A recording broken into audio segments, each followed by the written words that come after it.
Greetings and salutations, viewers and listeners. Welcome to another episode of Game Break. I am Charles, coming to you today with another episode of Everlasting Summer. I really don't know what to make of this story anymore. It's really going weird, but last time round we faffed about for basically the whole episode, and then we're eventually tasked with getting ingredients for a cake to celebrate the fact that Shurik came back after he smacked us in the face. So now, this episode, I guess we get to find those ingredients, and who knows what other shenanigans we'll get up to. So how about we just roll right into this, shall we?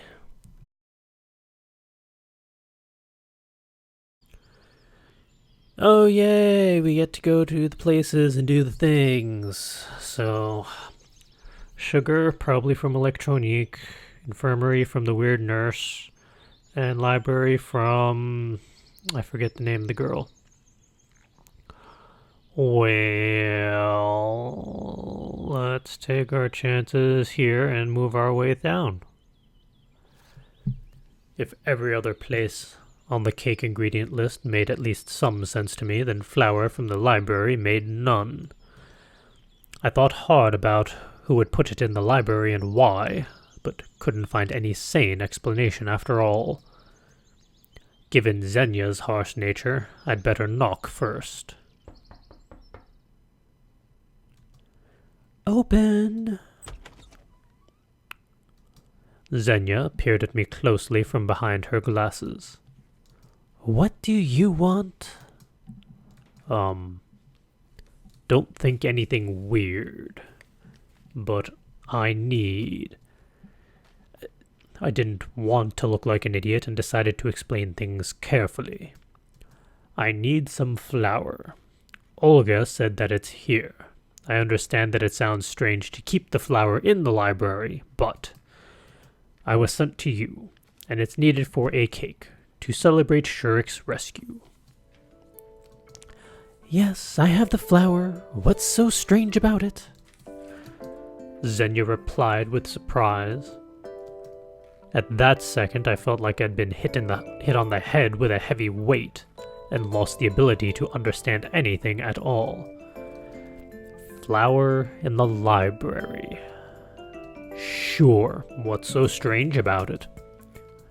We're in Wonderland. I am Alice. Now I'm going to eat that magic mushroom and I'll be back home. Hey. Yeah. I was daydreaming. Wait here. I'll be right back. She disappeared behind the bookshelves while I folded my hands and started waiting.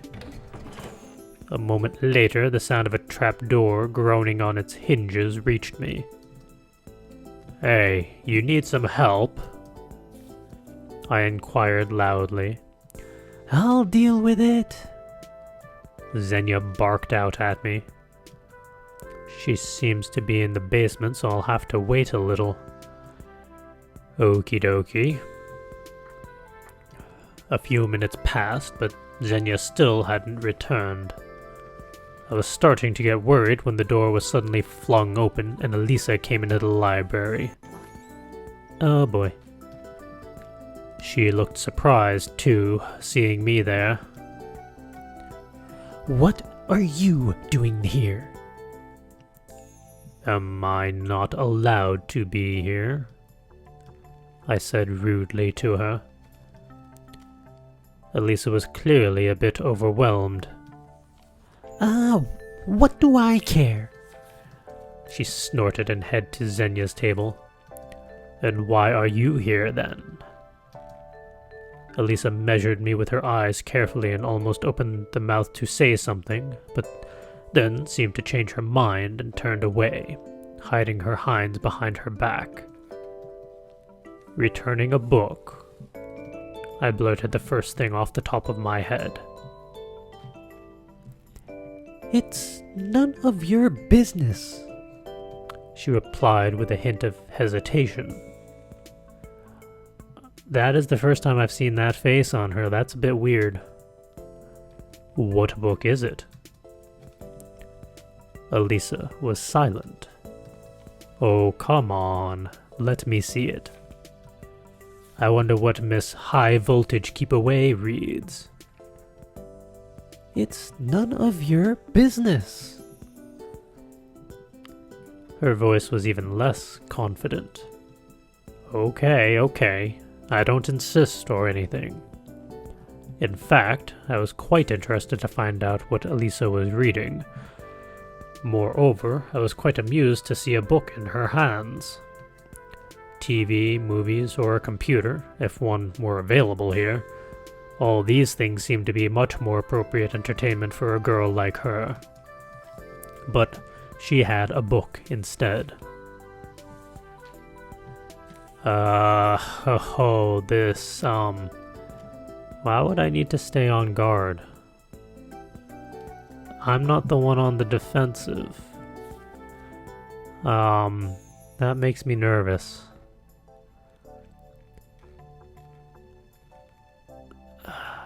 We've been playing it safe here and there, trying to just stay and fit in. Let's rile things up. Because we haven't been getting answers otherwise. We need to change up our tactics a bit. My curiosity won. I struck at the right moment when Elisa was looking away from me and snatched the book.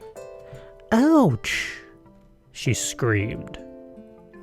Ooh, death face. In the following second, her face took on such an expression that it made me question my decision. If I'm about to die, at least I will know what for. I held a copy of Gone with the Wind in my hands.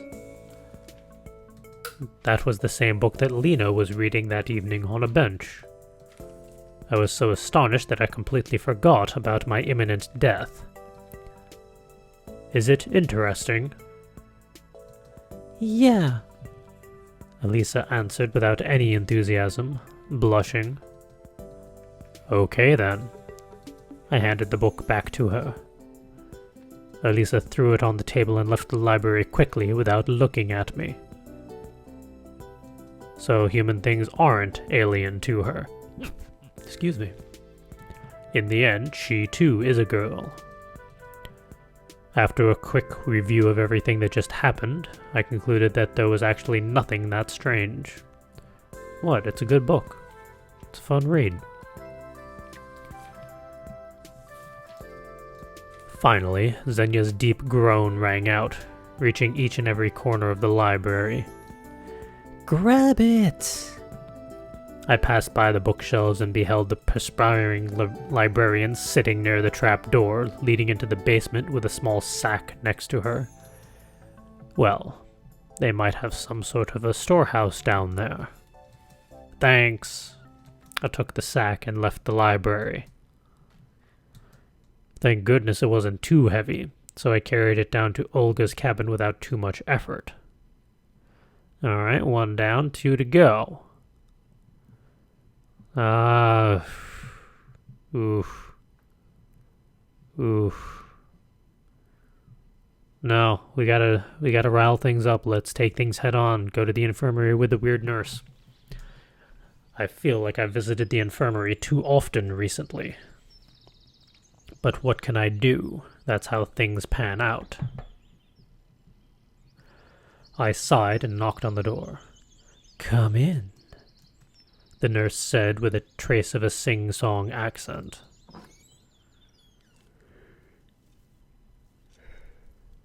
Good afternoon.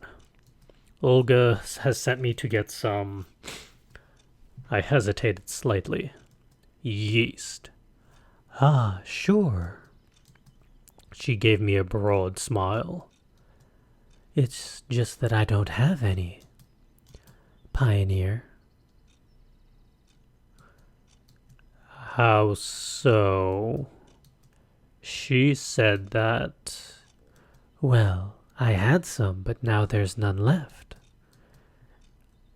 I didn't even bother asking why she had it in the first place. Well, don't you worry. You can have some aspirin, for example. That could be of some use to me, actually. Where do I get it, then? I sighed.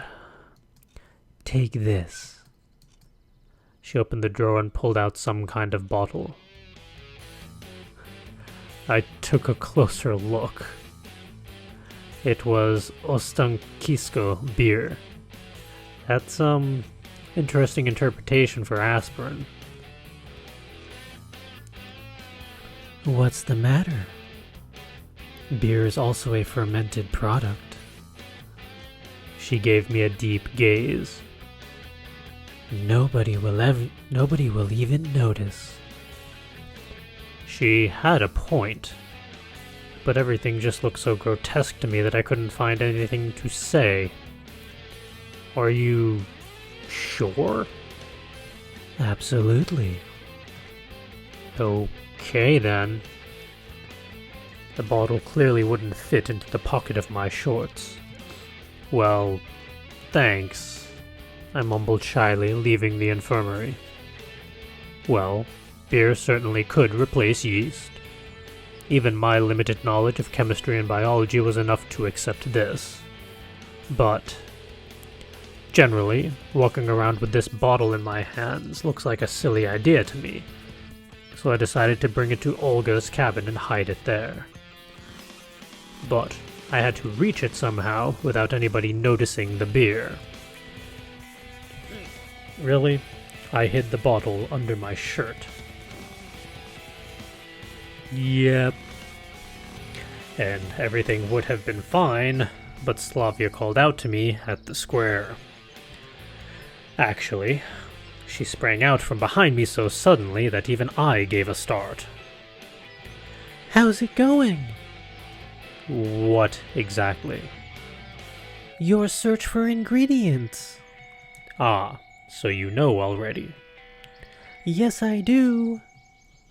Slavia smiled. It's going all right, I answered, trying not to give away my unrest. And what do you have there?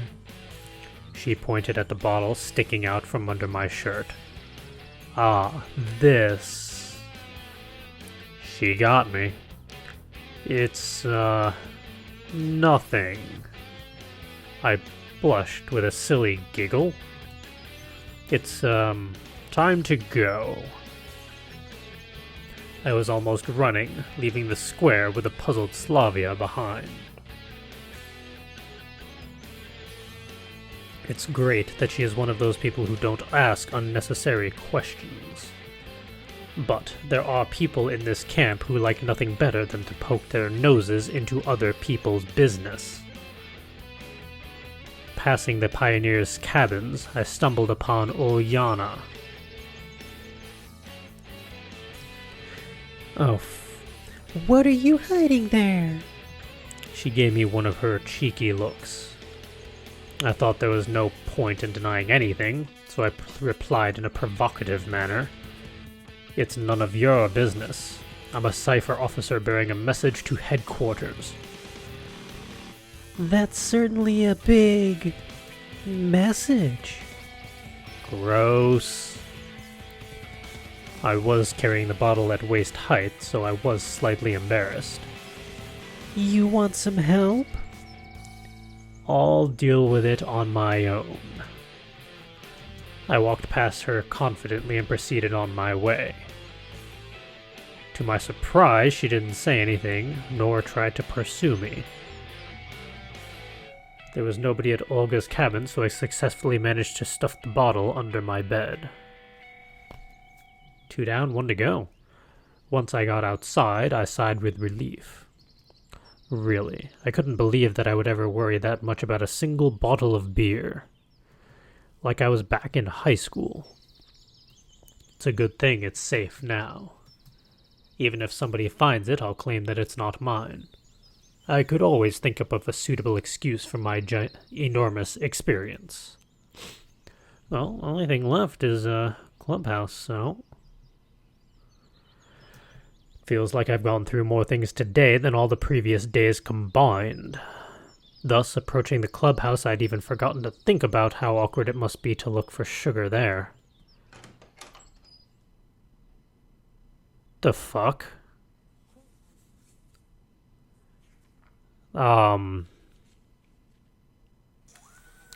What you doing? Shurik and Electronic were enthusiastically building something. They were so busy that they didn't even notice me. I looked closely. It was some kind of a robot, or at least the body of one. Moreover, this robot was female, and had animal ears. I didn't want to make up theories about purpose of such a device for luminaries of Camp Cybernetics. Even though the design looked practically workable, I had my doubts about this robot ever being able to conquer Earth, or at least being able to do anything on its own. But they seemed to be enjoying the process more than the end result itself. And that was something we shared, even though I didn't want to admit it. On the other hand, they weren't afraid of possible failure, criticism, or jokes. They were working towards their goal without paying attention to others, who would call it unrealistic, or even absurd. Oh, it looks like I'm truly comparing them to luminaries of the sciences. Hey, guys. I greeted them uncertainly. Oh, Semyon, come in. We're always glad to see you. I was actually already inside. You know, sorry for what happened yesterday. I barely remember anything, but, well... Never mind. It's okay. And what brings you to our humble abode? Electronic looked at me slyly. Sometimes I feel that he makes such a face when he knows something about the other person. Something he can use in a right moment. Sugar. I need sugar. An image from an ancient video game suddenly came into my mind, where some kind of unit like a builder or something cried out with all of its 5-pixel stature, "Gold! We need more gold!" We got it, said Electronic calmly. Why would you want it? I felt that I shouldn't explain to Shurik that they want to bake a cake for him. I shouldn't spoil the surprise. I don't know. Olga told me to get some. Okay, hang on. Electronic disappeared behind the door into the next room. And why do you have sugar here? Why not in the canteen? When the food truck came last time, it was the last thing to unload. And given that our building is the closest one to the entrance, they decided to leave it here to save some effort. That's reasonable, isn't it? The door opened, revealing Electronic hauling a huge bag behind him. I really don't know what the size of the cake will be, but that was obviously too much sugar. Well, thanks, but I don't need it all. But where would we put it? Electronic gave me a surprised look. We don't have a place for it. You asked for sugar, so take it. It seems that the previous smile of his wasn't there without reason. Maybe you'll help me then? It's not that far to carry. We're busy. He pointed his hand to the robot. I gazed at Shurik. He owed me, after all. He hesitated and then looked away in shame. I sighed, took the bag, and headed to the door. Thanks anyway, I said at parting, exerting myself. But I didn't make it too far. Just after a mere 20 meters, I had to put the bag down to have a rest. I had no idea how much it weighed, but it felt like more than 20 kilos. On the one hand, it was just 200 meters to the canteen. On the other hand, even such a distance with this payload on my shoulder, or alternatively in my hands, or on my legs, or under my arm, or even on my head, looked impossible for me to cover. And as I resigned myself to move in minor sprints with prolonged pauses between them, so I could get there by night at least, I heard a voice behind me. Maybe I could help you? I saw Lina in front of me. I don't think you can. It was one of those moments when I felt painfully how dramatically I was out of shape. I can bring a handcart. A handcart? Why didn't I think of that myself? Yes, that would be great. Wait here, I'll be right back. She smiled and ran in the direction of the square. What would I do without her? It's good that Lina isn't always that shy and can take the initiative sometimes. I started to think. She seemed quite unusual now, with no trace of shyness on her face and actually the complete opposite, smiles and confidence. The offer of help wasn't something extraordinary by itself, but getting it from Lina. A few minutes later, she came back with a smallish handcart. I put the bag down on it. Thanks. Don't mention it. She blushed and looked down. Oh, the Lina we all know is back. So, I'll go then. Yes, see you. And thank you again. I shouted after her. Sometimes I felt like there are two different people living inside of Lina. But the second one, confident, happy, and sometimes even bold, only appears when she talks to me. Or am I making things up again? I thought that it would be better if I get all the ingredients at once, so I headed to Olga's cabin with the handcart. Finally, it seems that everything had been collected. I took the handcart with sugar outside and put the sack with the flour in it, followed by the 2 baskets of strawberries that somehow fitted in between. And the beer was hidden under my shirt, just in case. The day was coming to its end, so I had to hurry, as cake itself would need some time to bake. Of course, I'd rather enjoy lying down, closing my eyes and getting a decent sleep, but I just couldn't let Olga down. Indeed, after all the trouble I'd gone to, I even felt personally responsible for the success of this event. Coming to the square, I stopped for a moment to catch my breath. It wasn't that the cart was heavy. It ran smoothly without any noticeable effort required. It was just that any physical exertion caused pain to me now. Both a physical and mental one. I sat down on the bench and closed my eyes for a moment. What's that? I didn't really give a damn who it was. Probably just a fellow pioneer girl taking an interest in an unfamiliar companion in distress.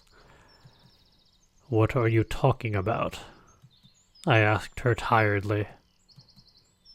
She didn't reply. Those are the ingredients for a cake. Do you like cakes? I don't know. What? You've never tried cake? I don't know. Obviously, the girl didn't get what I was talking about, but it didn't surprise me at that moment. I really wasn't interested in the conversation. I was so tired that I had zero intention of classifying external distractions and tagging them as either common or uncommon. I see. Come down to the canteen later and have a bite. Really? Really. And what are they made of? What? I asked indifferently. These cakes. Well, some flour, some sugar, various fillings. Now that's a strange question. Doesn't she know what cakes are made of? And you have it all here. Yeah, sort of. And sugar. And sugar. Could you lend me a little? What for? Thought it was over the top. Sudden gust of wind made me grab the card instinctively and open my eyes. However, nobody was there. Am I daydreaming? I noticed, though, that the sugar sack was untied, and a small heap of it had poured out. Could it be that she was scared by the wind and ran away? Having fixed the sack, I got up from the bench and continued on my challenging strawberry way. There wasn't a single person near the canteen. No wonder. Dinner was still an hour away. I brought the handcart to the rear exit and handed the foodstuffs to the camp cook. She must have already been told what to do with them, as she gave me such an unpleasant look. I'm not sure how long it takes to bake a cake, but it seems she had to hurry. I just wanted to relax for the remaining time up until dinner. In short, I was so tired that I just sat on the steps and waited. My eyes closed themselves. I guess I got so tired throughout the day that I didn't even notice how someone came up to me until they patted me on the shoulder. And we are going to have to leave that there for this episode. So hey, we actually found all the ingredients for this cake. Yay! Do we get to have our cake and eat it too? Or are we going to get sidetracked even more next episode? I want to know what happens. What the heck is going on? Why are things the way they are?